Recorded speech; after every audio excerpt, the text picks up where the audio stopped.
Bonsoir à toutes et tous et bienvenue pour une nouvelle édition de Épique Époque, une rencontre mensuelle organisée par le Jardin des Sciences de l'Université de Strasbourg, chaque mois donc dans notre incroyable planétarium. Chaque mois, on se pose une question d'actualité ou de société grâce au regard croisé de scientifiques et de professionnels de différentes disciplines. Ces rencontres sont organisées par Margot Zing, chargée de programmation des conférences et d'action culturelle en territoire.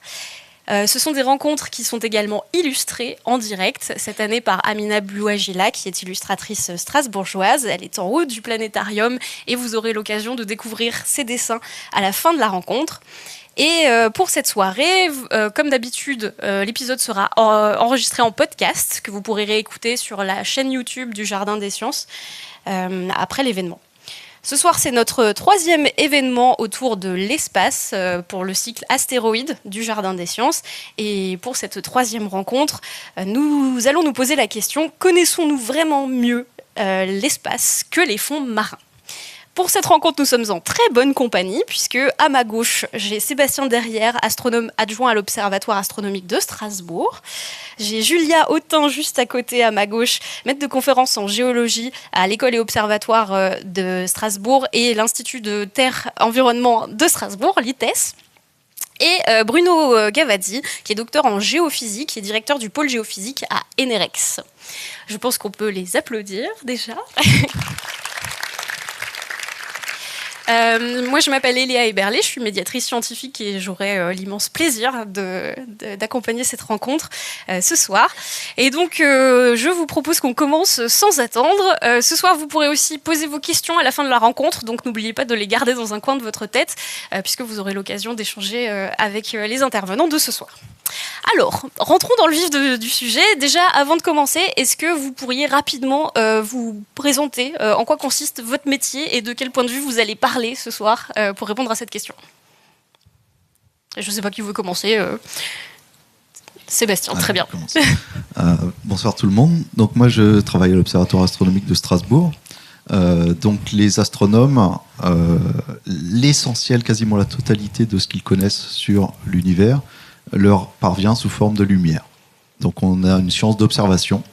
Je parlerai peut-être à la fin un tout petit peu de l'exploration physique qu'on a fait, mais ça reste très local. On a aussi depuis peu des ondes gravitationnelles ou des neutrinos qui nous renseignent, mais sinon quasiment tout le reste, toute l'information qu'on a sur l'univers, ça nous vient par les photons, par la lumière. Et du coup, on essaye d'observer l'univers dans tous les domaines de lumière possibles, le visible, l'infrarouge, l'ultraviolet, les rayons X, les rayons gamma, la radio, etc.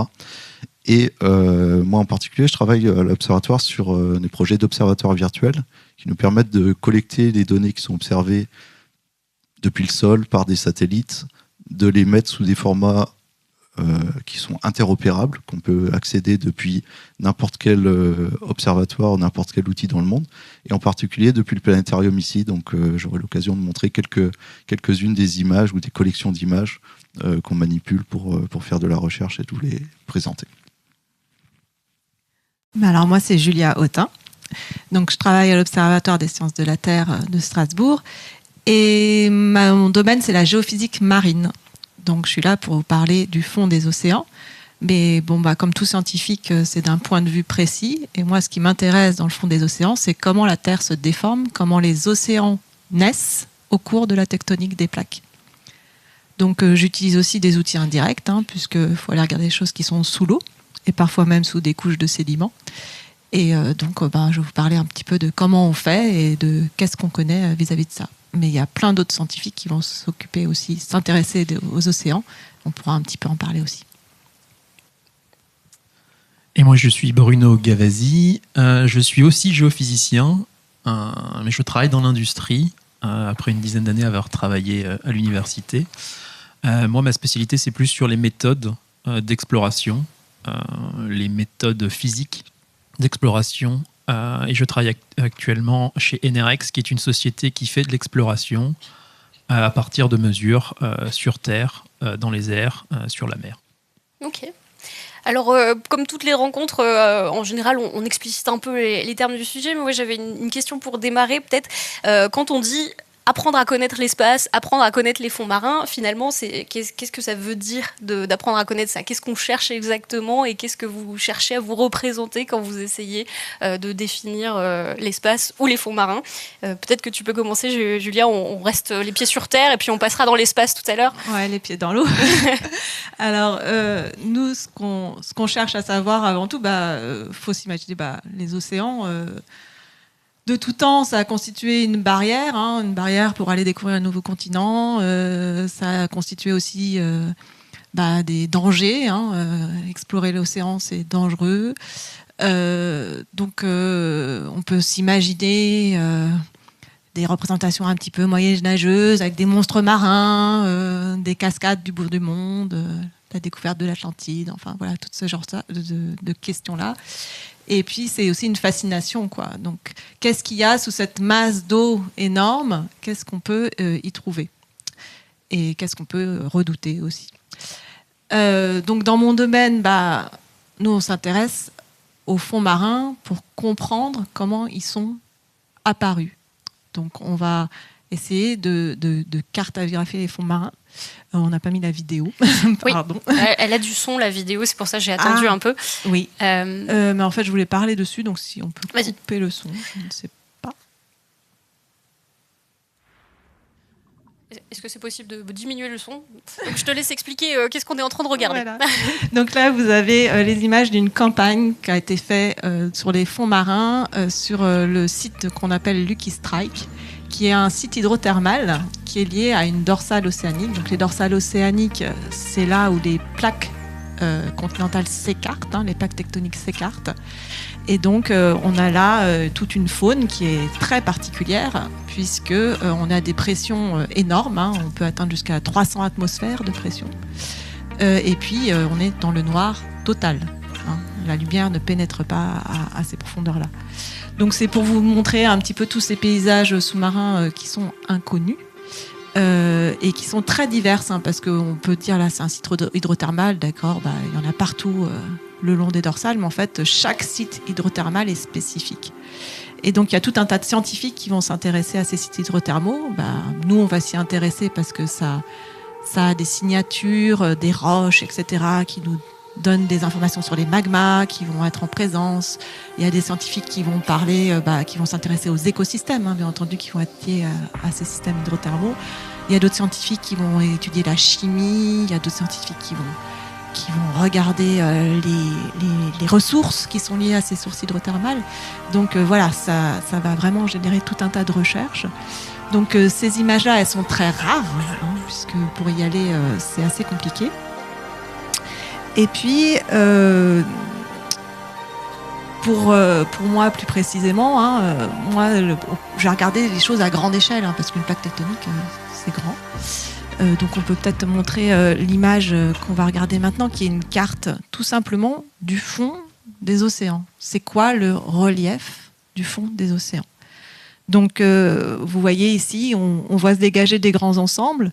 Alors les continents en couleur, d'accord. Et puis au fond des océans, on voit quand même qu'il y a des reliefs. Au centre de l'Atlantique, il y a une chaîne de montagnes au centre de l'Atlantique, une dorsale. Et puis on voit, alors je ne sais pas si vous voyez bien parce que ça apparaît en petit, mais le long des continents, par exemple, si vous regardez au large du Chili, de l'Amérique du Sud, vous voyez un trait un petit peu plus violacé, un petit peu plus foncé. Ça, c'est une fosse de subduction, là où les plaques tectoniques s'enfoncent. Ah, il y a un petit pointeur, voilà. Donc ici, par exemple. Alors les plus connus, c'est les Mariannes, de ce côté-là, qui apparaissent en violet ici. Et donc là, on a vraiment des profondeurs extrêmes, jusqu'à 11 km de profondeur. Donc voilà, rien que ces reliefs, pour nous renseigner, c'est déjà énorme sur la tectonique globale des océans. Et puis, je voulais vous parler encore d'une chose, c'est que ça, on le connaît bien, mais on le connaît bien à une résolution qui n'est pas vraiment très très bonne. C'est une résolution, là, c'est des images qui ont été faites à partir d'une résolution, on va dire, par satellite, quoi. Donc, c'est pas précis. Voilà, nous, on a besoin d'images encore plus précises et c'est ce qu'on va aller chercher après avec d'autres méthodes qu'on vous décrira plus tard.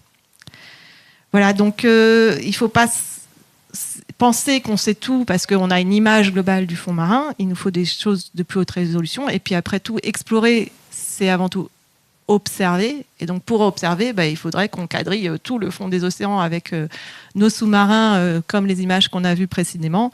Et ça, pour l'instant, le peu qu'on a pu voir de cette manière, ça représente 0,001% de la surface de tout l'océan.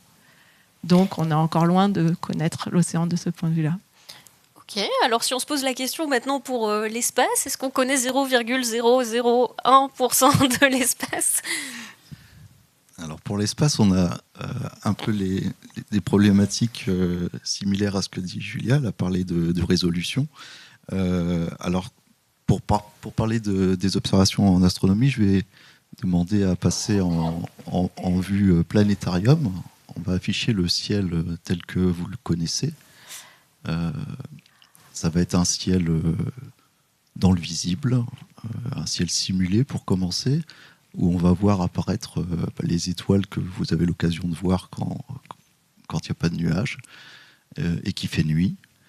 Donc dans le visible, le ciel il est essentiellement noir. Le fond du ciel il est très sombre et il y a quelques étoiles et puis la Voie lactée qu'on peut voir si on n'a pas trop de pollution lumineuse.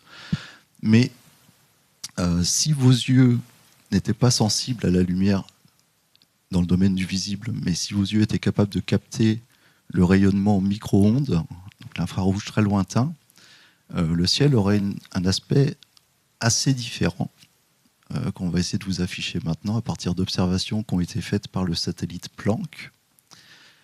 Et donc, si vos yeux étaient sensibles à cette lumière-là, on voit toujours la Voie lactée. Il y a ce grand anneau, en fait, c'est le disque de la Voie lactée dans lequel il y a du gaz qui émet à ces longueurs d'onde-là. Mais le fond du ciel serait baigné d'une lumière qu'on ne voit pas dans le visible. Et en fait, ça, c'est le fond de l'univers. On appelle ça le fond diffus cosmologique. Et ce fond diffus cosmologique-là, c'est une des preuves du Big Bang. C'est de la lumière qui a été émise au tout début de l'âge de l'univers, 380 000 ans après le Big Bang. L'univers est devenu transparent pour la première fois. Et il a été baigné de photons, alors qui étaient très énergétiques. Et depuis, l'univers s'est étendu et refroidi. Et aujourd'hui, on a toujours ce rayonnement qui baigne tout l'univers. Alors c'est un peu bizarre parce que c'est le fond diffus cosmologique, mais il est partout en même temps. Et si on regarde en détail les caractéristiques de ce fond diffus cosmologique, on va voir de toutes petites fluctuations de température qui correspondent à des toutes petites fluctuations de densité. 380 000 ans après le Big Bang. Alors la différence entre les parties noires et blanches de l'image, c'est des variations de température qui sont inférieures à 1/10 millième. Donc la température était extrêmement homogène, mais c'est ces toutes petites différences de fluctuation de température qu'il y avait après le Big Bang qui ont donné lieu à la création des amas de galaxies et des galaxies comme la nôtre aujourd'hui, dans laquelle on se trouve. Mais là, c'est fortement exagéré comme contraste. Il faut s'imaginer que le ciel serait lumineux si on avait des yeux sensibles dans les micro-ondes. Alors, il y a ce rayonnement, ce fond diffus cosmologique, il a été découvert comme un bruit parasite en radio par Penzias et Wilson avec une antenne radio dans les années 60. Ça finit par être mis en relation avec les tout débuts de l'univers. Alors ça, c'est des observations faites par un satellite qui a cartographié tout le ciel. Je vais revenir un peu maintenant en arrière sur les méthodes qu'on utilise pour faire une cartographie du ciel complet. Et pour ça, on va passer sur une photo qui vous montre comment les astronomes fonctionnaient au XXe siècle. Pour une bonne partie du XXe siècle, la découverte importante qui a eu lieu au XIXe, c'était l'invention de la photographie. La photographie, c'était super parce que ça permettait d'être beaucoup plus sensible que l'œil humain. Et donc, les astronomes, quand ils voulaient faire des observations, ils allaient mettre une plaque photographique argentique. C'était pas de la photo numérique. Et ils allaient mettre ça dans le télescope. Alors, pour vous donner une idée de à quoi ça ressemble, j'essaie de décrire pour les gens qui sont à distance. J'ai pris ici une boîte qui contient des films de grande dimension, qui faisaient 40 cm par 40 cm. Et donc, sur ces films-là, on enregistrait directement les photons qui viennent du ciel depuis un télescope. Et donc, faire une cartographie du ciel complet, ça voulait dire observer zone par zone le ciel sur de grandes images comme ça, pour, au final, arriver à paver, faire un grand puzzle qui couvre l'ensemble du ciel. Alors, si on revient en planétarium, faire une cartographie de tout le ciel, avec des plaques photographiques de ce type-là, ça a été fait dans la deuxième partie du XXe siècle, une première fois entre les années 1950 et 70, une deuxième fois à partir de 75, 76 jusqu'à 2000. Ça demande d'observer plus de 1200 zones différentes sur le ciel. Je peux avoir le pointeur. Ouais. Je vais essayer de vous montrer. Donc on voit sur ce qui est projeté actuellement, ça c'est un ciel vu par les plaques photographiques, et vous voyez que c'est plein de petits carrés. Chaque carré, c'est une plaque photographique. Chaque carré, il faut de 30 à 90 minutes d'exposition pour faire une image noir et blanc. On fait une image noir et blanc avec un filtre bleu, une image noir et blanc avec un filtre rouge, et ensuite on peut les combiner, les assembler comme ça, pour faire une couverture complète du ciel. Pour ça, il faut voyager dans les deux hémisphères. Depuis l'hémisphère nord, vous ne voyez pas tout le ciel. Il y a une partie du ciel qui est sous l'horizon en permanence. Donc il faut aussi avoir des télescopes dans l'hémisphère sud. Donc on a pu cartographier comme ça le ciel. Et on va aller zoomer progressivement vers la constellation d'Orion pour voir un peu plus en détail le niveau de détail qu'il y a dans chacune des plaques photographiques. Il faut se rendre compte que c'était fait en argentique. Une plaque photographique, ça contenait à peu près 1 gigaoctet de données, l'équivalent d'1 gigaoctet de données. Donc pendant très longtemps, les années 50, 60, 70, même jusque dans les années 90, faire 1000 fois, 1200 fois 1 gigaoctet de données, c'était impossible à stocker sur les capacités informatiques de l'époque. Mais aujourd'hui, on a numérisé, on a scanné toutes ces plaques photographiques, et avec les techniques qu'on a mis au point à l'Observatoire de Strasbourg, on peut vous montrer un ciel virtuel comme ça, qui est vraiment le résultat des observations professionnelles qui ont été faites.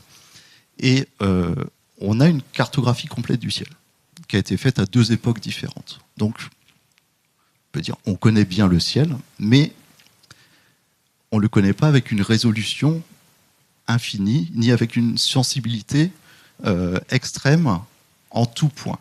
Donc, pour illustrer ça, on va aller zoomer un peu plus sur la nébuleuse de la tête de cheval, et on va afficher par-dessus une autre campagne d'observation du ciel qui a été faite par un satellite dont vous connaissez probablement le nom, c'est le satellite Hubble, télescope spatial Hubble, qui a observé le ciel depuis les années 1990.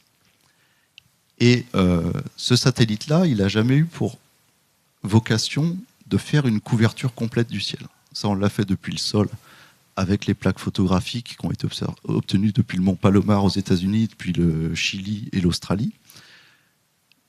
Mais le télescope Hubble, lui, sa mission, c'est d'aller observer spécifiquement des objets intéressants.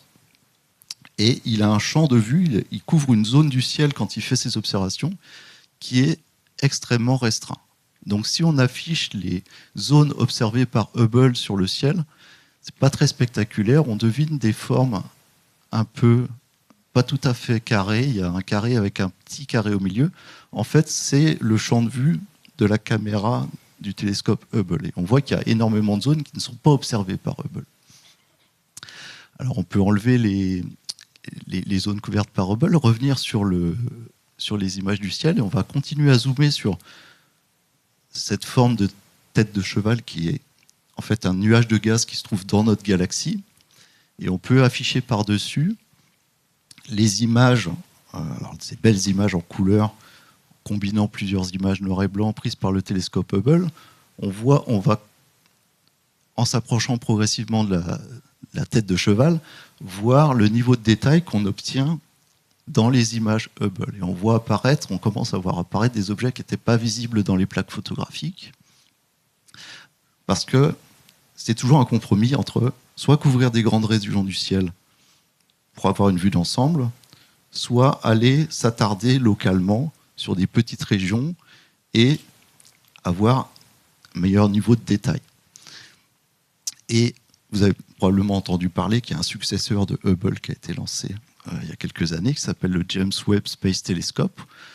Donc pour voir ce que couvre une image du James Webb Space Telescope sur le ciel, on va continuer à zoomer, parce que les images du James Webb, ça couvre encore moins que les images Hubble.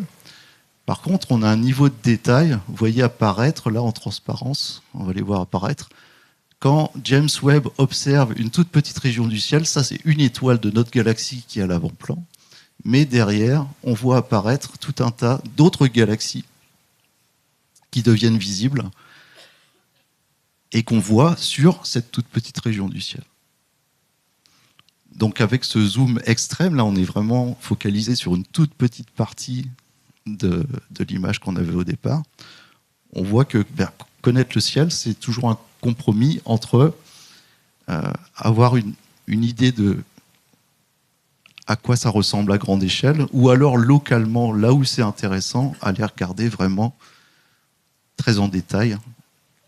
J'ai envie de dire presque les crevettes cosmiques qu'on trouve très localement près d'une source hydrothermale, si je fais l'analogie entre la tête de cheval et un petit bout d'une dorsale océanique. Merci pour ce voyage incroyable. Je pense qu'on peut applaudir Sébastien pour ce commentaire. Alors pour ceux qui nous écoutent en différé, il vient de se passer un truc incroyable. On vient enfin d'utiliser le dôme du planétarium à une rencontre épique époque. Et vous êtes très contents d'être venus en présentiel ce soir, je suis sûre. Il faut remercier aussi Antoine Grandjean qui a fait la programmation des séquences. Là. Merci Antoine, Merci bravo Antoine. Alors c'est un peu vertigineux, tout ça, j'avoue. Est-ce que, pour revenir un peu les pieds sur terre, on peut juste faire un historique de cette exploration? Parce que c'est une exploration qui prend tellement de temps, qui a une telle dimension aussi bien vers les fonds marins que vers l'espace, que finalement on se pose la question de pourquoi? Qu'est-ce qui a drivé ces gens qui étudient les fonds marins, qui étudient l'espace, à aller aussi loin? Pourquoi on a envie d'explorer tout ça? Et est-ce que vous pouvez nous refaire un peu un historique, chacun dans votre discipline, de à partir de quand on arrive à observer tout ça et pourquoi on fait tout ça? Alors oui, pour les fonds marins, alors il faut savoir que l'exploration, alors comme on l'a vu, c'est jamais exhaustif. On cherche toujours à répondre à des questions qu'on se pose, et pour répondre à ces questions particulières, on va chercher, et avec différentes méthodes. Et donc ces questions, pourquoi on se les pose? Il y a toujours des intentions qui peuvent être différentes. Alors on les classe parfois en différentes catégories. Alors, on pourrait dire qu'il y a des intentions purement scientifiques, des intentions qui pourraient être plutôt économiques, rechercher des ressources, ce genre de choses, et des intentions plutôt stratégiques, notamment pour la navigation. Qu'est-ce que je voulais dire là-dessus?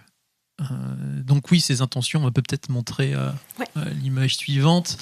Donc pour les fonds marins, depuis le début de la navigation, on a essayé de comprendre où étaient les fonds marins pour pas s'échouer. Donc ça, une technique très ancienne, c'est un fil à plomb. Une masse au bout d'un fil, et puis on fait descendre et on regarde quelle est la profondeur. Et donc on a des cartographies, notamment de zones portuaires au cours des âges. Donc on a les plus anciennes cartes dont on a encore la trace aujourd'hui, elles datent du Moyen-Âge, 12e, 13e siècle, mais il y en a probablement des plus anciennes qu'on ne connaît plus. Et c'est souvent des entreprises privées donc, qui réalisent ça, et c'est des cartes qui se vendent pour les navigateurs, donc avec des intentions souvent commerciales. Ça peut être aussi stratégique pour les différentes forces navales. Et à partir des années 1850, il y a des nouveaux enjeux c'est les câbles de communication. Donc dans les années 1850, on commence à vouloir tendre des câbles entre l'Amérique du Nord et l'Europe. Et donc on va concentrer, on va faire des synthèses de tous les relevés qui peuvent exister, on va organiser des nouvelles campagnes de fil à plomb. Donc avec ce genre de bateau qu'on voit, donc ici projeté, on a le type de bateau. Donc ça, c'est une mission de 1872.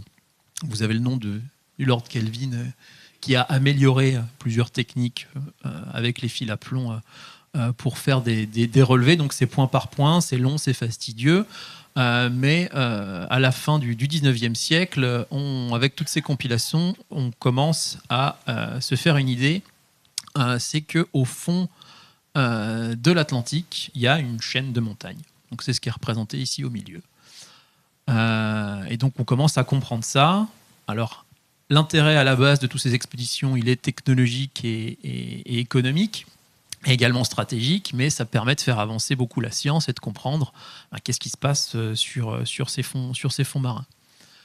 L'illustration suivante. Donc là, on fait un bond dans le temps. Très très grande avancée scientifique qui est due à la guerre froide. À partir des années 50, même un peu avant, au début de la guerre froide, après la guerre, on se met les technologies ont évolué. On fait ce qu'on appelle de la bathymétrie, donc c'est de la cartographie des fonds marins. On va en reparler plus tard des méthodes. Mais on cherche à cartographier plus précisément les fonds marins, principalement à cause des sous-marins. Pour la navigation des sous-marins, pour savoir où peuvent être les sous-marins ennemis, ce genre de choses-là. Une autre chose qui se met en place, c'est tout un réseau de sismographes. Donc en fait, là, on enregistre les vibrations de la Terre. Pourquoi on fait ça ? C'est parce qu'on veut surveiller les essais nucléaires. Et à partir des années 50, il y a une géologue, notamment aux États-Unis, Mary Tharp, qui se dit qu'elle va compiler tout ça pour essayer de comprendre les fonds marins. Et pendant une vingtaine d'années de recherche scientifique, grâce à ces données, elle a pu elle a pu publier des cartes. Donc vous voyez la carte ici des fonds marins, et donc où on voit très bien ces dorsales océaniques sur toute la surface du bloc. Donc cette carte, je crois qu'elle est de 1970 ou 71, si je me souviens bien. 76 non, 71 ? Non, c'est un peu avant. Okay. 76, c'est la première mission sur une dorsale pour aller voir. Et l'anecdote assez marrante, c'est qu'on est allé sur une dorsale en 76, ce qui est après être allé sur la Lune en 69. Et donc, la deuxième chose qui est très importante, c'est que l'étude de l'activité sismique a permis de mettre en évidence que ces dorsales, elles bougent. Donc, il y a une extension de la croûte océanique, ce qui valide la théorie de la tectonique des plaques et ce qui a fait progresser énormément la science là-dessus. Et donc là, un intérêt assez militaire, hein, on met beaucoup de fonds pour aller faire des cartographies, un enjeu très, très militaire et stratégique qui a débouché sur des avancées scientifiques majeures. Donc les années 70, c'est aussi intéressant puisque choc pétrolier, on se dit il y a du pétrole dans le plateau océanique. Donc les plateaux océaniques, c'est les fonds qui sont ici plutôt en bleu assez clair, donc à moins de 200 mètres de fond. Et les pétroliers commencent à investir massivement pour aller explorer ça. Et donc aujourd'hui, on connaît assez bien pas mal de zones, notamment celles où il y a du pétrole, où on a cherché du pétrole, grâce à ces explorations qui ont été faites. Et donc aujourd'hui, cette exploration, elle continue pour différentes raisons. Donc ici, là en illustration, vous avez un bateau océanographique actuel. Donc ça, c'est un bateau du CHOM. Je ne sais pas si vous connaissez le CHOM. C'est le service hydrographique et océanographique de la marine. C'est une structure publique française qui est rattachée au ministère de la Défense, mais avec des missions à la fois scientifiques, des missions de défense, et des missions qui sont de facilitation industrielle également. Et l'anecdote aussi, c'est que la France, c'est le premier pays à s'être doté d'un service national hydrographique d'abord et océanographique ensuite, puisque en 2020, on a fêté les 300 ans d'une structure nationale, donc l'ancêtre du CHUM, puis le CHUM. Et donc aujourd'hui, les enjeux stratégiques, il y en a plein. Pour illustrer, un très bon exemple, c'est les communications. Internet, par exemple, 95% du trafic Internet mondial, c'est des gros câbles sous l'eau. On pense parfois que c'est par les satellites, mais non, c'est surtout des gros câbles, qu'il y en a partout dans tous les océans. Et donc c'est important de bien connaître les fonds marins pour ça. Il y a aussi une notion de surveillance. Vous avez entendu parler il n'y a pas si longtemps des gazoducs qui se sont fait exploser en Europe. C'est des enjeux stratégiques importants. Il y a toujours ces enjeux de défense aussi.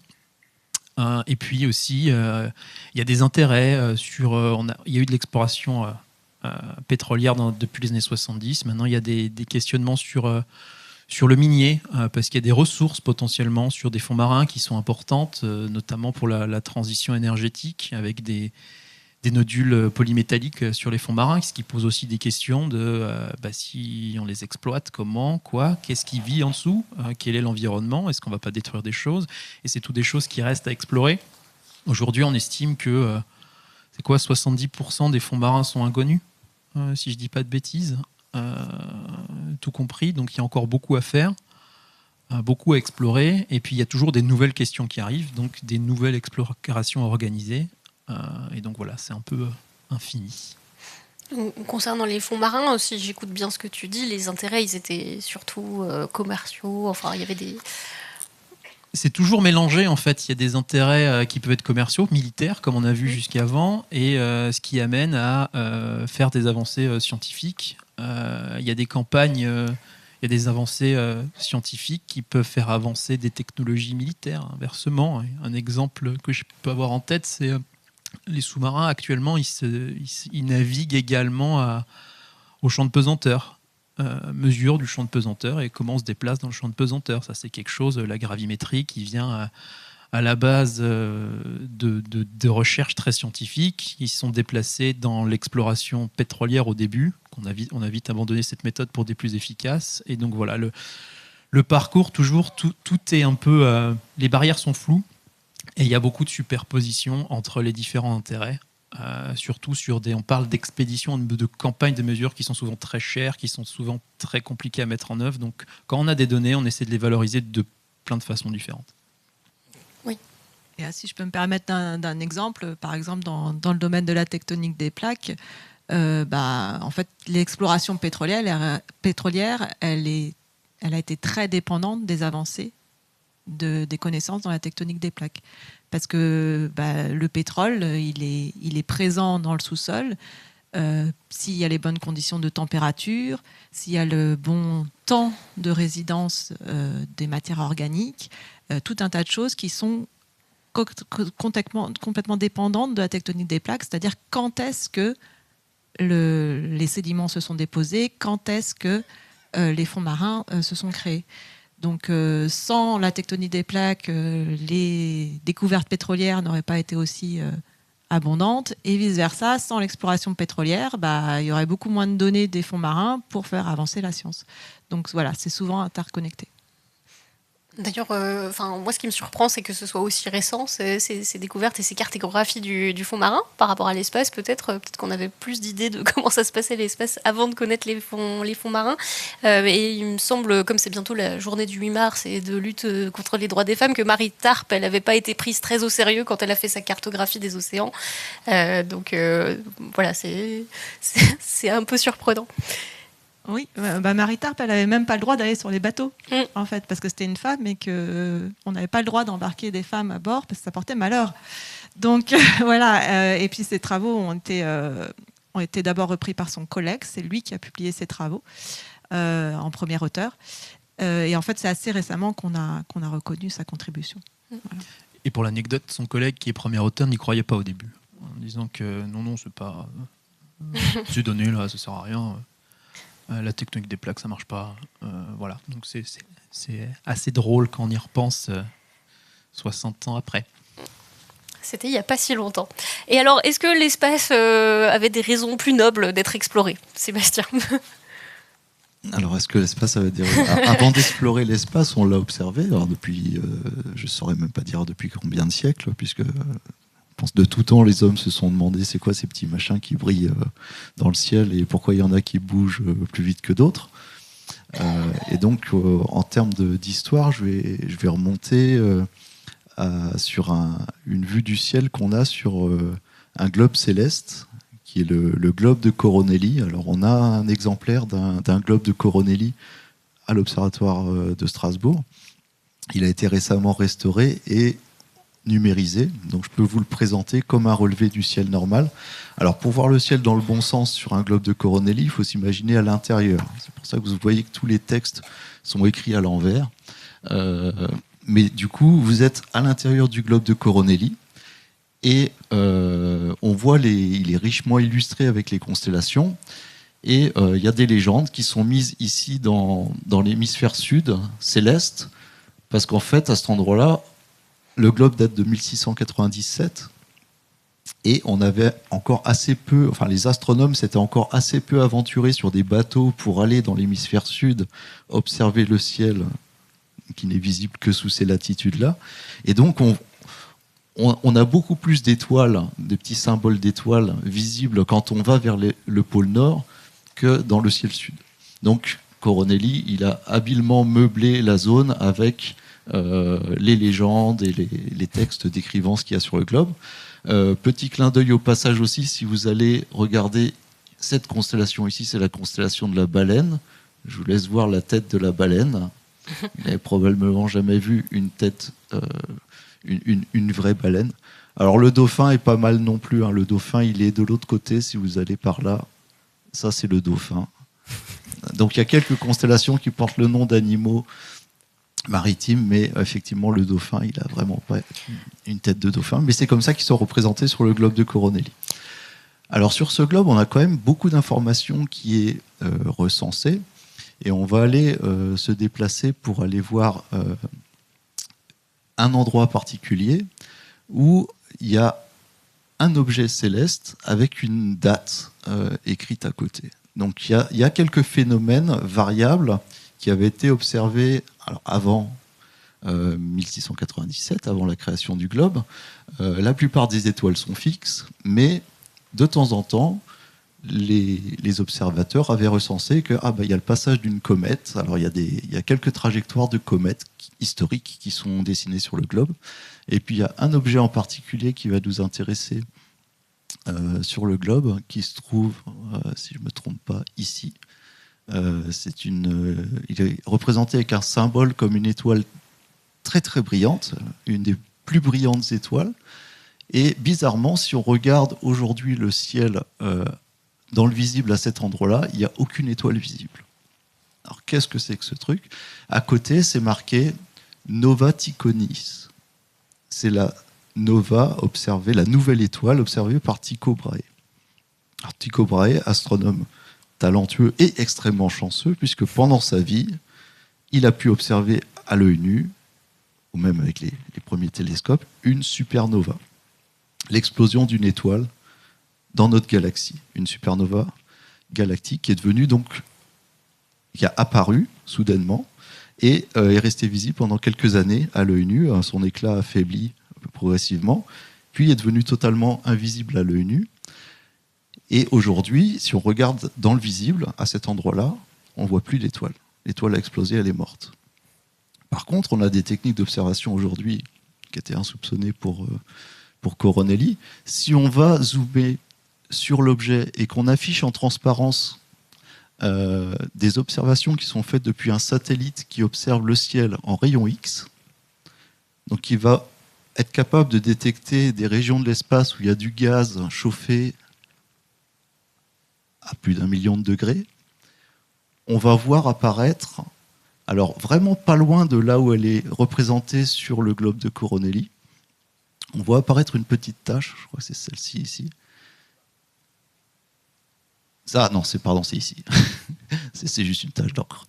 Ici, juste à côté de l'étoile, il y a cette bulle de gaz. Et ça, c'est l'image obtenue par le satellite Chandra de la NASA qui observe le ciel en rayon X. Et la zone que vous voyez là, c'est juste le reste de l'explosion de l'étoile, un peu plus de 300 ans plus tard, qui s'est étendue jusqu'à occuper une certaine taille sur le ciel.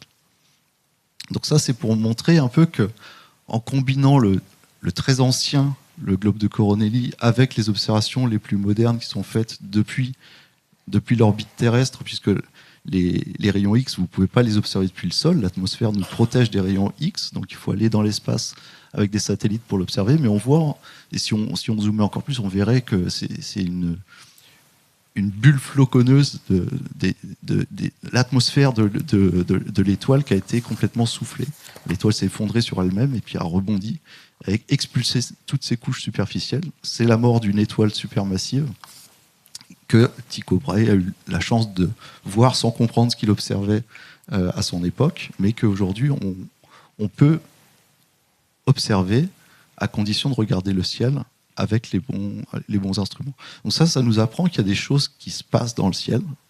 Donc c'est pas le tout d'avoir fait une cartographie du ciel et dire c'est bon, on connaît l'univers, on range les télescopes et on arrête. Il y a des phénomènes transitoires, il y a des choses qui se passent. Les étoiles, alors c'est sur des durées qui sont souvent très longues, les étoiles naissent, les étoiles meurent, mais il y a aussi des phénomènes plus proches de nous qui demandent des observations régulières, par exemple pour calculer la trajectoire des astéroïdes. Les astéroïdes, on va les voir en regardant régulièrement ou en balayant systématiquement le ciel pour voir est-ce qu'il y a des choses qui bougent par rapport aux étoiles. Ça nous intéresse un petit peu parce que les astéroïdes, ça pourrait poser une menace pour la sécurité planétaire s'il y en avait un qui venait à tomber sur Terre. Alors, on connaît plus d'1 billion d'astéroïdes dans le système solaire aujourd'hui, il n'y a pas de danger imminent. Il y a Apophis qui va passer près de la Terre dans quelques années, mais il ne passera qu'à 1/10 de la distance Terre-Lune, et il ne va pas nous toucher. C'est sûr à 100%, mais il va quand même passer plus près que les satellites géostationnaires. Donc il va nous vraiment passer très très près de la Terre. D'ailleurs, je fais une parenthèse, mais si vous voulez en savoir plus, il y a un excellent épisode d'Epic Époque que vous pouvez écouter sur les astéroïdes et notamment ce phénomène qui va nous arriver très près de la Terre dans quelques années. Très bien. Merci pour ce petit voyage dans le globe de Coronelli. Je pense que c'est pas tous les jours qu'on arrive à superposer des images historiques comme ça et qu'on les voit dans le planétarium. Alors, si on revient un peu, moi maintenant, ce que je me pose comme question, c'est comment on fait concrètement ? Parce que l'espace, comme les fonds marins, ont leurs contraintes.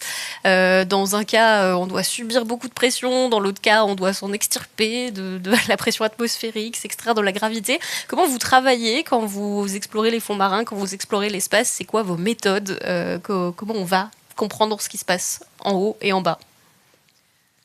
Alors, pour ce qui est des fonds marins, nous, déjà, il y a quelques limites, on les a rappelées, mais il faut qu'on s'affranchisse de la tranche d'eau. Et puis, parfois aussi, des sédiments qui sont déposés sur les fonds marins et qui les cachent, en fait. On l'a déjà dit, on ne peut pas utiliser trop l'optique parce qu'on n'a pas de lumière, ou alors il faut apporter la lumière avec le robot. Et puis, la très forte pression, donc il faut des engins qui soient adaptés à ces pressions extrêmes. Donc, du coup, pour imager la Terre, on va essayer de l'imager avec des méthodes qu'on va qualifier d'indirectes. Alors, j'ai un petit peu expliqué, mais d'abord, pour vous dire, ces méthodes indirectes, on a plusieurs moyens de les acquérir. On peut utiliser les satellites. On est loin, mais du coup, on a une résolution plus basse, mais on peut couvrir de très, très grandes surfaces. C'est un peu ce que tu disais tout à l'heure avec l'espace. Et puis, on peut aussi faire des acquisitions à bord d'un bateau. Donc là, on a une plus haute résolution, mais à une échelle plus moyenne, de moins grande surface. Et puis les robots, très haute résolution, et puis de l'optique qui est possible si on a la lumière qui va avec. En fait, il faut imaginer que si vous explorez le fond marin avec un robot, c'est comme explorer la surface de la Terre émergée, mais de nuit avec une lampe poche, quoi. C'est à peu près le même concept, quoi. Donc ces différentes techniques, elles sont de différentes ordres. On a la bathymétrie, donc ça c'est plutôt pour connaître les reliefs. Donc, c'est ce qu'on appelle le sondage multifaisceau. Donc, ça, c'est la méthode moderne. On estime actuellement que grâce à cette méthode, on a imagé 27% des grands fonds marins.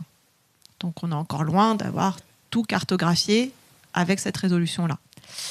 Et donc ça, ce serait à bord des bateaux. Mais ça ne nous permet pas de nous affranchir des sédiments. Donc il faut encore d'autres méthodes pour comprendre ce qu'il y a sous les sédiments. Donc là, on va utiliser des méthodes encore plus indirectes. C'est ce qu'on appelle les méthodes potentielles. Voilà. Donc en gros, on va servir du champ de pesanteur de la Terre pour avoir des images de la gravimétrie. Alors à quoi ça repose en fait sur le fait que dans le sous-sol, si on a des objets géologiques différents, ils n'ont pas forcément des masses identiques. Donc s'il y a des contrastes de masse, on va voir des variations, ça va faire varier le champ de pesanteur terrestre. Et on peut mesurer ces variations du champ de pesanteur, ce qu'on appelle les anomalies gravimétriques. Et donc, il faut changer d'image, pardon. Donc par exemple, vous avez ici la gravimétrie de l'ensemble de la Terre réalisée par satellite. Et vous voyez que, en fonction d'où on est sur Terre, sur les continents, on ne va pas avoir le même genre de signal gravimétrique que dans les océans. Dans les océans, il est un peu plus organisé. Et puis, vous voyez qu'en fonction des objets, par exemple, si vous regardez la cordillère des Andes, on n'a pas le même signal gravimétrique que les plaines à côté, en Argentine, par exemple. Donc, voilà, en fonction des objets géologiques, du type de roche qu'on va avoir, de leur densité, en fait, on va avoir un signal gravimétrique qui est différent. Une autre méthode potentielle, c'est le magnétisme. Donc, on peut montrer la carte magnétique ici. Cette fois, on ne va pas s'intéresser à des contrastes de densité, de masse, mais plutôt à des contrastes d'aimantation. Donc ici, ce qu'on voit, en fait, c'est des roches qui ont enregistré au moment de leur formation le champ magnétique terrestre. Et dans les océans, ce qui est pratique, c'est que comme il y a la tectonique des plaques, le fond des océans est continuellement renouvelé. Il naît au dorsal et il va disparaître dans les fosses de subduction. Donc le fait qu'elle soit en constante apparition, cette croûte océanique, ça fait qu'on a enregistré les inversions du champ magnétique terrestre au cours des âges géologiques. Et donc si vous regardez bien dans les océans, on voit des sortes de bandes, des bandes bleues et rouges. Et ces bandes bleues ou rouges, une bande bleue, c'est quand le champ magnétique terrestre est orienté dans le même sens qu'à l'actuel, qu'aujourd'hui. Et puis les bandes rouges, c'est quand le champ magnétique terrestre est inversé, donc complètement négatif par rapport à ce qu'on enregistre en positif. Et donc ça nous permet de distinguer des processus qui sont arrivés au cours des âges géologiques, ces inversions du champ magnétique terrestre, mais aussi de dater le fond des océans. Parce qu'on connaît maintenant quand se sont produits les inversions du champ magnétique terrestre. Et donc on peut faire des cartes, on voit une nouvelle carte ici qui apparaît, où vous voyez que la couleur du fond des océans, elle varie en fonction de l'échelle qui est en bas, qui est l'âge du plancher océanique.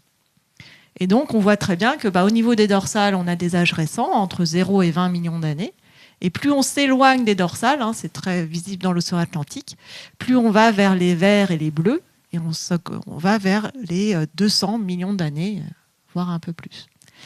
Et on voit aussi que on n'a pas d'âge à plus de 280 millions d'années sur cette image. C'est parce que, au bout de 280 millions d'années, la lithosphère, le plancher océanique, il est très très vieux et il devient très très dense. Et donc, il a tendance à s'enfoncer et à disparaître dans les zones de subduction. Donc voilà, c'est ce genre d'imagerie, alors là je parle très généraliste, mais qui nous permet de connaître un petit peu mieux notre Terre. Et puis, il y a une dernière méthode dont je me sers beaucoup, qui est une sorte d'échographie du sous-sol. On appelle ça les méthodes sismiques. En fait, on va servir de la propagation des ondes acoustiques, tout simplement, dans les différents milieux terrestres pour voir où est-ce que ces ondes vont se réfléchir dans le sous-sol. Et quand elles se réfléchissent, on récupère l'information et donc on a une image du sous-sol. Un peu déformée, mais quand même une bonne image du sous-sol. Et donc ces images du sous-sol, elles nous permettent de voir les structures qui sont enfouies sous les sédiments. Et sans ça, on ne pourrait vraiment pas connaître dans le détail nos fonds marins. Donc voilà, on va regarder, alors dans mon domaine, on regarde la déformation qui est liée à ça. On observe tout un tas de processus, du magmatisme, des grandes structures de déformation qui vont permettre à du manteau terrestre de remonter à la surface. On va essayer de cartographier toutes ces choses, mais sans les voir directement, uniquement par des méthodes indirectes. Voilà. Et puis, une dernière chose, c'est que les changements du milieu marin, ils ont lieu maintenant, aujourd'hui. Je veux dire, on l'a vu à grande échelle, les fonds marins, ils changent à l'ordre du million d'années, puisqu'ils disparaissent. Mais ils changent aussi au niveau de l'échelle humaine de temps. Puisque avec le changement climatique, on fait varier tout un tas de choses dans l'océan. On fait changer les courants marins, on fait changer les faunes, la flore, enfin, tout ce qui est écosystème. Et que donc, l'exploration, elle ne sera jamais finie parce qu'en fait, ça évolue constamment. Voilà. Ok, merci pour ce petit éventail de techniques. Comment ça se passe en astronomie, du coup? On a quoi comme méthode pour observer le ciel? Alors en astronomie, les techniques ont pas mal évolué aussi. Les images, l'image du ciel complet que je vous ai montré tout au début, c'était fait avec des plaques photographiques. On fait plus de la même manière que vous avez tous des appareils photo numériques. On a des capteurs numériques sur les télescopes aujourd'hui. L'avantage, c'est qu'ils sont beaucoup plus efficaces en termes de collecte de lumière. Ils ont un rendement qui est proche de 100% parfois. Donc on a pour chaque photon, pour 100 photons qui arrivent avec une plaque photo, vous en captez un ou deux. Avec un capteur CCD, vous en captez 90. Donc c'est dans le même temps, vous pouvez collecter beaucoup plus de lumière. Donc on parle aussi de profondeur des images astronomiques. C'est pas la profondeur marine, mais la profondeur des images astronomiques, c'est la capacité à aller creuser, à aller collecter, à aller détecter des objets qui sont de moins en moins lumineux. Et pour ça, on a toujours un compromis à faire entre est-ce qu'on veut couvrir des grandes régions, donc pour ça il faut scanner le ciel et balayer et pas passer beaucoup de temps, ou alors attendre très longtemps sur une petite région du ciel et voir des choses qui sont pas détectables si vous y passez moins de temps. Alors, il y a une zone du ciel qui est un peu connue, c'est le champ profond Hubble. En fait, le satellite Hubble, on l'a fait pointer pendant 11 jours en continu sur une région du ciel où il n'y avait rien. Alors, il y a des gens qui ont crié au scandale quand ils faire 11 jours de temps de télescope, c'est un scandale. Il se trouve qu'après 11 jours d'observation sur la même région du ciel, une toute petite région minuscule, on a vu apparaître 10 000 galaxies qui n'avaient jamais été vues avant. Et donc, par extrapolation, on s'est dit, OK, dans l'univers, il doit y avoir 100 milliards de galaxies observables si on passait 11 jours, ou alors il faut construire un télescope plus grand. Alors, on a un télescope plus grand aujourd'hui, c'est le télescope James Webb. Non, c'était toujours sur la première image. Donc ça, c'est une image d'un amas de galaxies vu par le télescope James Webb. Et là, on voit vraiment avec une profondeur extrême. Alors, il y a une grosse galaxie au milieu, mais autour de cette galaxie qui est extrêmement massive, il y a plein de galaxies en rouge. Et en fait, ces galaxies d'arrière-plan, leur lumière est déformée par la présence de la galaxie d'avant-plan. Mais chaque petite tache rouge qu'il y a dans l'image ici, c'est une galaxie. Et plus elle est rouge, plus elle est loin dans l'espace. Et on arrive à détecter avec James Webb les toutes premières galaxies quand elles sont en train de se former au tout début de l'univers.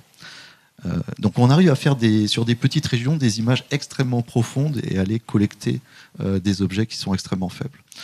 Alors maintenant, si on veut aller regarder extrêmement en détail, pour avoir beaucoup de profondeur, pour collecter beaucoup de lumière, on peut construire des grands miroirs. Le James Webb, il a un miroir de 16 mètres.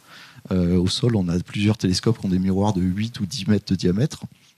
On est en train de construire un au Chili qui va avoir un miroir de 39 mètres de diamètre, un très grand télescope européen.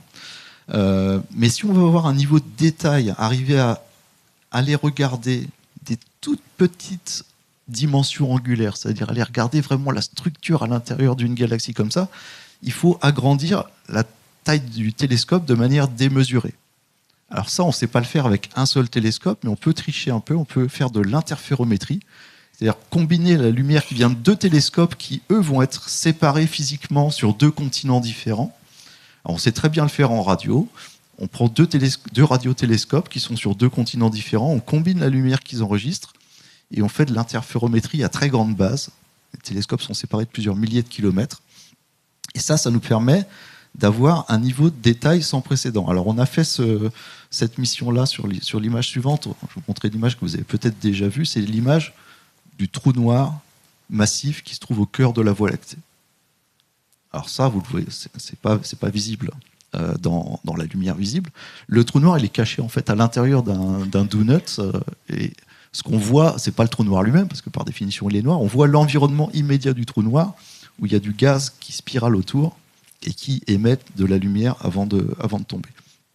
Et pour vous donner une idée de la taille de cette image, alors le trou noir, il est au centre de notre galaxie, donc il est quand même assez gros, hein, il est plus gros que le système solaire, mais il est très très très très loin. Et donc sa taille angulaire apparente sur le ciel, si on affiche le ciel complet sur le dôme ici, la taille du trou noir, taille apparente sur le dôme, ça serait 10 nanomètres, 10 milliardièmes de mètre. Donc, on arrive à atteindre des niveaux de résolution comme ça, mais pour faire cette image du trou noir, il a fallu construire un télescope qui faisait la taille de la Terre. Je dis bien ce que j'ai dit. Il a fallu construire un télescope virtuel avec des télescopes répartis sur tous les continents, jusqu'au pôle sud, en Amérique du Sud, etc. Et en combinant les mesures de tous ces télescopes, on arrive à atteindre un niveau de détail qui nous permet de voir l'horizon autour du trou noir supermassif qui est caché au cœur de notre galaxie. Mais ça, on ne peut pas le faire tout le temps. Ça demande des heures d'observation sur un seul objet, en mobilisant tout un réseau de télescopes, d'antennes qui sont répartis aux quatre coins du globe. Et on ne peut pas faire mieux, parce qu'on ne peut pas observer sur... Alors si, on pourrait faire mieux. Il y a des projets qui disent on va peut-être faire de l'interférométrie spatiale. Parce que si vous voulez mettre deux télescopes séparés de plus que le diamètre de la Terre, il faut les envoyer dans l'espace, et là, vous pouvez les séparer de quelques millions de kilomètres, mais ça pose énormément de challenges. Alors, je vais finir sur une dernière image pour vous montrer, parce que j'ai dit tout au début, toute l'information en astronomie, elle vient de la lumière. Alors, c'est pas vrai. On a exploré notre environnement proche, le système solaire. Donc sur cette image qui a été faite il y a une dizaine d'années par National Geographic, ils avaient essayé de recenser toutes les missions à l'époque depuis la Terre. Donc on a la Terre qui se trouve ici sur l'image, et on a fait plein de missions pas très loin. Ça c'est la Lune.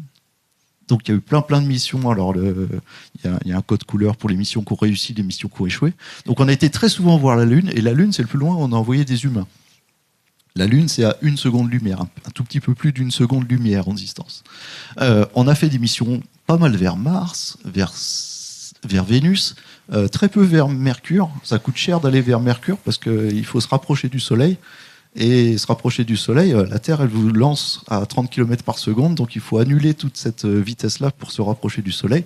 Donc c'est compliqué. Par contre, aller vers l'extérieur, on peut aller explorer quelques astéroïdes, Jupiter, Saturne, et il y a 2 missions qui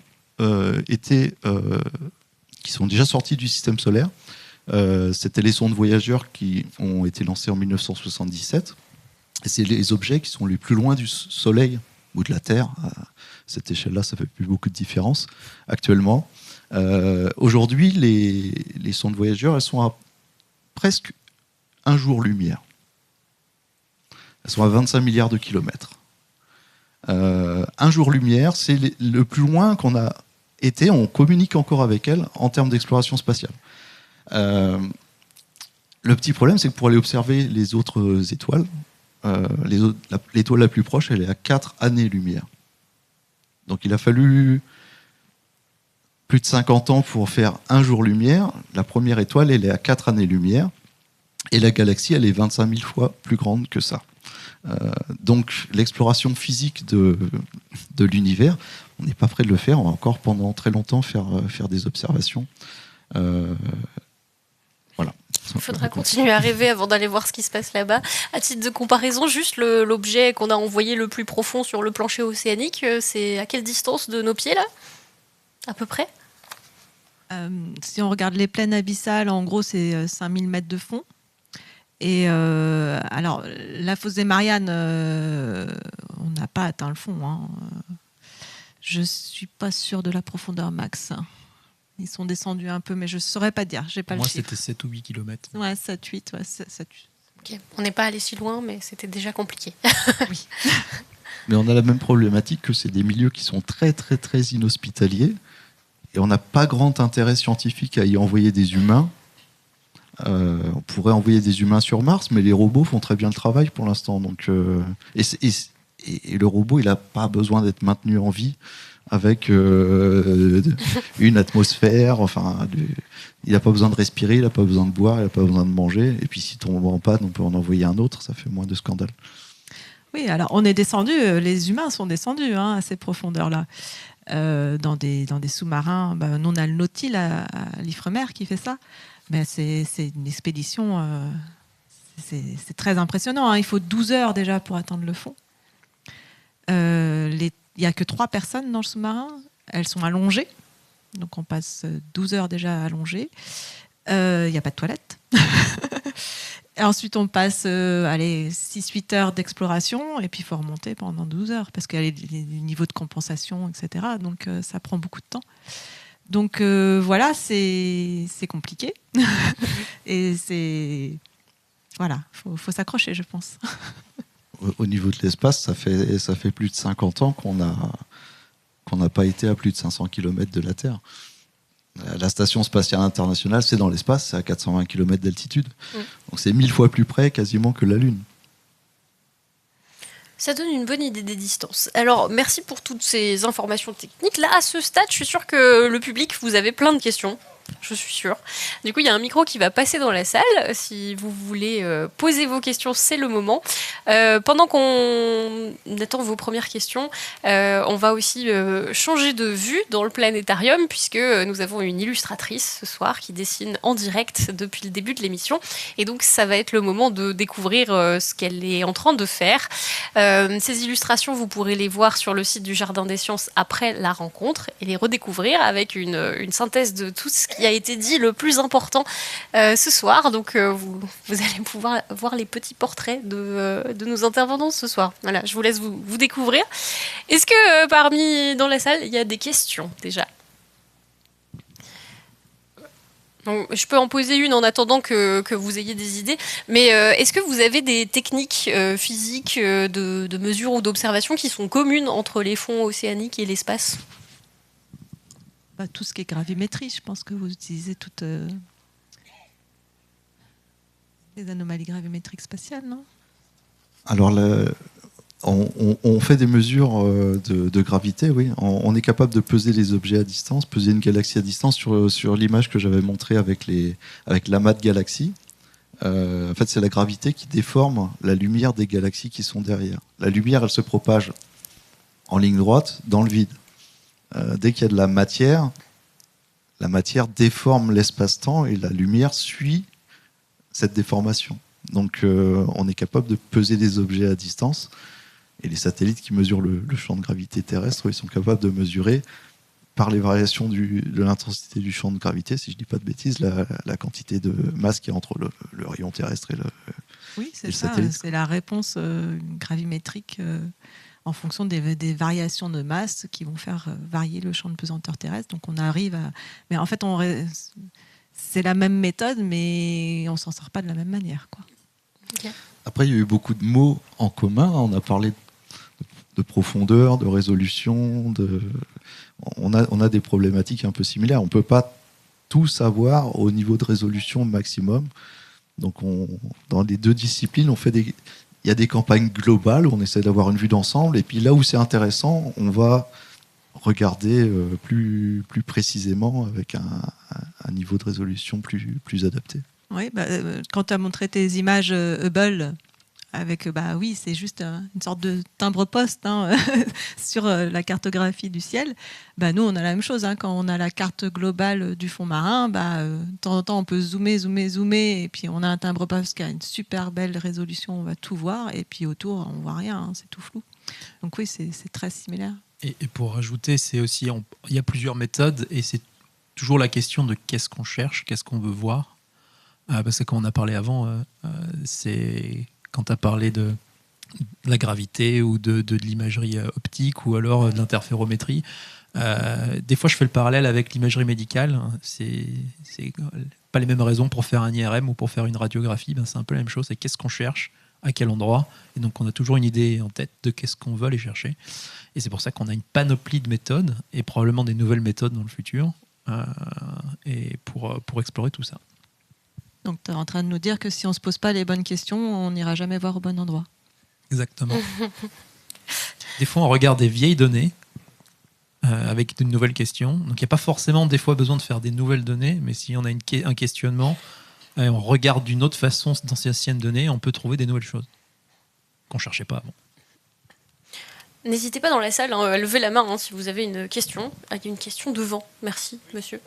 Attendez, on va vous passer un micro, comme ça votre question sera enregistrée aussi. Oui, je ne sais pas comment poser la question. Ce que vous attendez ou ce que va apporter l'IA dans les recherches en mer ou alors dans l'espace, parce que là, ça va forcément... vous allez voir les choses un peu autrement, parce qu'avec les puissances de calcul... Un petit commentaire sur l'utilisation de l'IA dans l'analyse de vos données. L'IA, ça couvre beaucoup de choses. Je ne veux pas parler des modèles de langage qui génèrent du texte ou des choses, mais on utilise depuis très longtemps des techniques d'intelligence artificielle pour apprendre à reconnaître dans les images, par exemple, des objets particuliers. On dit par exemple, tiens, une galaxie qui provoque une lentille gravitationnelle sur une autre galaxie derrière, c'est rare. On connaît quelques exemples. Et puis maintenant, on a des satellites qui sont en train d'observer le ciel et qui nous produisent tellement d'images que humainement, c'est pas possible de toutes les regarder. Donc on prend une intelligence artificielle qui va regarder des objets connus et interpréter à quoi ça ressemble. Et après, l'IA va aller parcourir toutes les images que les humains n'ont pas le temps de regarder pour aller détecter des objets similaires. Et ça a déjà produit des résultats. Je parle de la mission Euclide. On a trouvé 400 candidats lentilles gravitationnelles en quelques semaines. Ouais, alors il y a justement un article du CNRS qui est paru il n'y a pas longtemps. Et l'IA est très performante pour faire des tâches qui nous prennent du temps, pour les faire plus rapidement. Mais en fait, elle se base sur ce qu'on connaît. Donc en fait, il faut leur apprendre à observer ce que nous on veut observer et voilà, de trouver de faire la même chose qu'on fait déjà en fait. Par contre, quand ce qui est d'innover, c'est-à-dire de regarder différemment, là l'IA n'est pas du tout apte. Voilà. Donc elles vont nous aider à aller plus vite sur ce qu'on sait déjà faire, mais pour innover, c'est pas encore ça quoi. Disons que c'est un outil, l'IA, ça regroupe beaucoup de choses différentes, beaucoup d'outils différents d'automatisation de certaines procédures qui sont de plus en plus complexes. Et donc voilà, c'est un outil qui est au service avec une puissance de calcul qu'on n'a jamais eu auparavant pour pouvoir faire des choses nouvelles éventuellement, mais il faut qu'on ait des idées. Et puis il faut leur apprendre à observer sans leur donner... de données erronées. Donc, on n'est pas à l'abri d'erreurs encore. Voilà. Ok.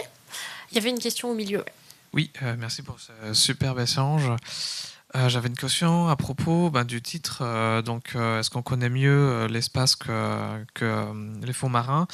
J'avais plutôt entendu cette phrase à propos de la Lune. On connaîtrait mieux la surface de la Lune que la surface des fonds marins. Est-ce que vous avez une idée de l'origine de cette affirmation ? Est-ce qu'elle est récente ? Est-ce qu'elle est ancienne ? Est-ce qu'elle était pertinente à l'époque ou non ? Moi, je peux rajouter une partie à la question. J'ai entendu dire qu'on cartographierait même mieux Mars que la Terre dans son détail. Est-ce que c'est vrai ? Je veux dire, la question, c'est à quelle échelle de résolution ? Alors on a des cartographies complètes de Mars et de la Lune avec des pixels qui font 7 mètres de taille. Donc si vous cherchez Aladdin, c'est le nom d'un logiciel qu'on développe à Strasbourg, Aladdin Mars, Aladdin Moon, c'est en anglais, vous pouvez trouver accès aux cartographies correspondantes. Mais voilà, les pixels font 7 mètres de côté. Un pixel. Donc il ne faut pas chercher les jeeps lunaires ou le drapeau américain sur la Lune. il est dans 1 pixel. Par contre, on n'a pas d'imagerie sismique de Mars. Donc on ne sait pas ce qu'il y a sous la surface de Mars. Alors, il y en a peut-être quelques-unes. Non, je crois pas. Hein. Non, C'était un projet. Mais... il y a des micros sur Mars qui ont enregistré des petits tremblements. Ils enregistrent du bruit, il y a du vent un petit peu. Pas beaucoup d'atmosphère, mais il y a du vent. Et ils enregistrent des secousses, un petit peu. Mais on n'a pas encore un réseau de sismographes. Pour la Terre et les fonds marins, on connaît beaucoup mieux. Voilà. Donc si on veut regarder sous la couche de sédiments, là, on connaît mieux le fond marin Bruno, tu que la surface de Mars. Non, c'était vraiment... Ok. On n'a pas cette échelle de pixels à une échelle globale sur les fonds marins, c'est ce qu'on disait avant. L'imagerie haute résolution en bathymétrie, c'est quoi, 30% des fonds marins, quelque chose du genre. Et j'ai pas le chiffre en tête de la taille de pixels. Mais par contre, oui, la tomographie ou même les forages en plus faible profondeur, on a des forages qui font plusieurs kilomètres de profondeur. Donc on a des informations précises sur des points particuliers qu'on n'a pas ailleurs. Donc c'est toujours en fonction de ce qu'on regarde. Donc la question, elle pourrait être répondue dans un sens ou dans l'autre. Ça dépend quel endroit on regarde. Qu'est-ce qu'on regarde, quel endroit? Ouais. Ok. Il y avait une autre question par ici. Bonsoir. Ma question, en fait, vous avez parlé d'un objet qu'on a envoyé à 50 ans qui a un jour lumière, etc. Est-ce que vous avez des nouvelles? Enfin, est-ce qu'on a des nouvelles? Est-ce qu'on a des images? Est-ce qu'on estime qu'il est à cette distance ou qu'on sait réellement qu'il l'est? Ou il a peut-être été heurté, mais on ne sait pas. Non, il y a toujours une liaison avec les sondes voyageurs. Donc elle continue de collecter des données. Alors le signal est très très très faible. On a des grosses antennes radio sur Terre qui sont capables de collecter encore le signal. Alors il y a eu plein d'optimisations. C'est le lancement 1977. Mais malgré tout, malgré les 25 milliards de kilomètres qui nous séparent, on arrive encore à détecter le signal et on a mesuré qu'elles sont sorties de la première zone d'influence du Soleil. Donc en fait, il y a quelques instruments à bord qui fonctionnent encore, qui mesurent typiquement quel est le nombre de particules qui sont mesurées par un des détecteurs qui est à bord. Et on a vu des grands changements dans ce nombre de particules. Et du coup, ça prouve qu'elle est sortie de la bulle que sculpte le Soleil avec le vent solaire, bien au-delà de Neptune et de Pluton. Donc on suppose qu'elles ont franchi l'héliopause, la zone d'influence du Soleil, la zone immédiate d'influence du Soleil. Mais elles sont encore très très loin d'être sorties du système solaire, entre guillemets, parce qu'on suppose qu'il y a très loin le nuage de Oort et des petits corps glacés qu'on n'a jamais vus. Les modèles de formation du Soleil, du système solaire nous disent que ça doit exister, mais c'est encore beaucoup plus loin que la distance qu'a voyagé la sonde. Il y a une autre question juste à côté. Merci beaucoup pour cette discussion qui était super intéressante. Moi, j'ai plutôt une question sur l'exploration minière, parce qu'on fait assez facilement le lien sur l'exploration pétrolière, parce qu'on a un peu de recul là-dessus. Mais j'aurais aimé savoir, vous, aujourd'hui, dans vos recherches, quelle place ça prend, en fait, cette pensée de l'exploration minière? Est-ce que ça va solliciter des nouvelles opportunités pour vous? Et même de manière plus générale, vous qui travaillez pour une entreprise privée, est-ce que ça fait partie de votre exercice? Est-ce qu'aujourd'hui ça prend beaucoup de place dans les réflexions? Est-ce qu'on aura vraiment plus de minerais dans les océans que ce qu'on en a sur la terre ferme? Alors, actuellement, c'est pas du tout exploité. C'est plutôt des questionnements sur la pertinence de pouvoir éventuellement exploiter ça, parce que ça pose aussi plein de problèmes au international. Qui fait quoi, où, comment? Alors, ces nodules, ils sont connus depuis assez longtemps. Hein. Depuis les années 70-80, il y a eu plusieurs missions dessus. On sait qu'ils sont là. Et la question, c'est en fonction du besoin et aussi de l'acceptation de pourquoi y aller, pourquoi pas, d'enjeux stratégiques également. Mais pour le coup, on sait qu'il y en a. Alors, on ne sait pas en quelle quantité. Donc, la première étape, c'est explorer. Si je ferais un parallèle, on parle aussi beaucoup d'hydrogène, vous l'avez peut-être entendu, hein, c'est peut-être à la mode, ça c'est pareil, on ne sait pas l'exploiter, on sait pas mais c'est juste on explore dans des éventuelles potentialités on sait qu'on en a potentiellement besoin, la ressource est là, donc c'est plutôt des perspectives possibles. Et après, même si c'est possible, il y a des enjeux qui sont est-ce que c'est acceptable ou pas, est-ce qu'on va le faire, ça c'est d'autres questions. Comme pour tout. Ouais, il y a ce qu'on appelle l'autorité internationale des fonds marins qui est en train d'essayer de faire un texte pour autoriser l'exploitation des fonds marins. L'idée, par exemple pour ce qui est des sources hydrothermales, il y a pas mal de ressources qui sont associées, notamment les sulfures. L'idée, c'est qu'on ne peut pas exploiter sur un système hydrothermal actif, parce qu'en effet, on détruirait l'écosystème. Mais que ce qu'aimeraient faire les compagnies, c'est repérer les sites inactifs, donc il n'y a plus de circulation hydrothermale, pour aller les exploiter. Mais ils ne peuvent pas donner des autorisations comme ça, parce que bien sûr, il faut beaucoup plus de recherches, notamment sur les écosystèmes qui sont liés. Donc on imagine que si le système n'est plus actif, il n'y a plus le même écosystème. Mais ça ne veut pas dire qu'il n'y a pas un autre écosystème qui se met en place à cet endroit-là, donc qu'il faudrait protéger aussi, parce que finalement, ces sources de sulfure, même si elles sont massives localement, elles sont assez rares à l'échelle de la Terre, quoi. Donc il faudra peut-être aussi protéger celles qui ne sont pas actives. Donc c'est des questions qu'il y a en ce moment. Je note qu'on peut réorganiser une rencontre sur à qui appartiennent les fonds marins, de la même façon qu'on s'est posé la question de à qui appartient l'espace, que je vous invite à réécouter d'ailleurs en podcast après la rencontre. Ce que je vous propose de faire très rapidement pour conclure cette émission, c'est un peu d'avoir votre mot de la fin, si vous vouliez que le public ne retienne qu'une chose de cette rencontre. Finalement, comment vous répondriez à cette question ? Est-ce qu'on connaît mieux les fonds marins ou est-ce qu'on connaît mieux l'espace ?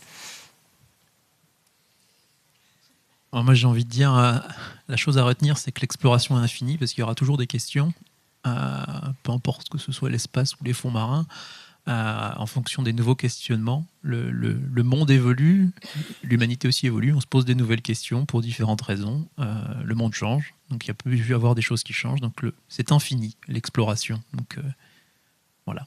Je ne pourrais pas répondre qu'est-ce qu'on connaît le mieux, ça dépend. Qu'est-ce qu'on regarde ? En tout cas, ce ne sera jamais fini. Ce ne sera jamais fini. Oui, je dirais un peu la même chose. On ne connaît pas tout avec une infinité de détails. En même temps, on n'a peut-être pas besoin de tout connaître avec une infinité de détails. Il y a des endroits qui sont plus intéressants que d'autres, et là, ça mérite d'aller explorer. Je finirai peut-être avec le clin d'œil sur la mission Europa Clipper, qui est une sonde qui a été lancée en 2024 par la NASA, qui va vers Jupiter, qui va arriver en 2030 autour de Jupiter, et en particulier va étudier un des satellites de Jupiter qui s'appelle Europe. La particularité d'Europe, c'est que on suppose que Europe est recouverte d'une énorme couche de glace d'eau, et qu'il y a peut-être un océan en dessous.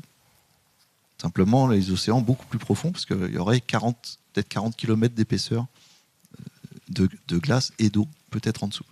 Donc, la mission là, va aller regarder ce monde lointain pour regarder est-ce qu'il y a des geysers, est-ce qu'il y a de l'eau qui s'échappe du satellite. Et les perspectives à plus long terme, ça serait d'aller se poser dessus, de faire fondre la glace, de descendre un sous-marin, de descendre une sonde qui irait explorer les entrailles de ce satellite de Jupiter. Parce que c'est un des endroits privilégiés pour trouver de la vie dans le système solaire. S'il y a de l'eau liquide, les sources hydrothermales, c'est des choses qui... On ne sait pas si ça existe, on connaît que la surface pour l'instant un peu d'Europe, mais on n'a jamais été la cartographier en détail, on n'a jamais analysé la vapeur d'eau qui peut s'échapper et être expulsée éventuellement. Donc voilà, je ne peux pas vous donner la réponse. À 2030, l'arrivée sur place, donc les premières mesures arriveront là. On se donne rendez-vous en 2034 pour Epic Epoch. Et si tu veux conclure. En fait, notre degré de connaissance, il est lié aussi à notre degré de curiosité. Et en fait, tant qu'on se posera des questions et tant qu'on n'y aura pas répondu, on s'estimera jamais content. Et donc, voilà, connaître, finalement, c'est très dépendant de qu'est-ce qu'on veut savoir, qu'est-ce qu'on a envie de savoir. Donc, tant que ça nous fera rêver, on connaîtra tous les deux au niveau de nos rêves à atteindre. Voilà. Il faut quand même que je dise à la fin que pour les astronomes, la matière d'ordinaire, c'est 4% de l'univers. 96% restant, on ne sait pas ce que c'est. L'énergie noire, la matière noire, on ne sait pas ce que c'est. Donc restons modestes en termes de est-ce qu'on connaît mieux l'espace que les fonds marins. Bon, en tout cas, tant qu'on sera curieux, on ira plus loin et plus profond. C'est un peu le mot qu'on peut retenir. Sur ces bonnes paroles, je pense qu'on peut arriver à la fin de cette émission. On arrive à la fin de la rencontre. Merci à tous nos intervenants et intervenantes de ce soir. Je pense que vous pouvez les applaudir à nouveau pour leur travail. Un grand merci, un grand bravo à Amina pour ses illustrations, un grand merci et un grand bravo à toute l'équipe du Planétarium dans la salle, à l'accueil. Merci à vous, public, de vous déplacer une fois par mois pour écouter ces rencontres. Ça fait plaisir de voir le Planétarium toujours plein. Et pour la prochaine rencontre, on se donne rendez-vous, j'espère en physique aussi, le 30 avril, le jeudi 30 avril, pour la prochaine édition. Prochaine question qu'on se posera, c'est peut-on télécharger nos cerveaux ? Je suis sûre que ça va en intéresser quelques-uns, même si on sera moins dans l'espace. N'hésitez pas aussi, si l'espace vous intéresse, à participer au cycle astéroïdes du Jardin des Sciences. Il y a encore des ateliers sur les astéroïdes auxquels vous pouvez vous inscrire. Il y en aura le 8 mars et le 29 mars qui ne sont pas complets. Donc n'hésitez pas à demander vos places si vous avez des enfants, des petits-enfants. Voilà, merci beaucoup pour votre attention. Et puis, si vous voulez réécouter cet épisode et le partager à ceux qui étaient absents, n'hésitez pas à leur recommander la chaîne YouTube du Jardin des Sciences. Voilà, une très bonne soirée à toutes et tous, et puis à la prochaine.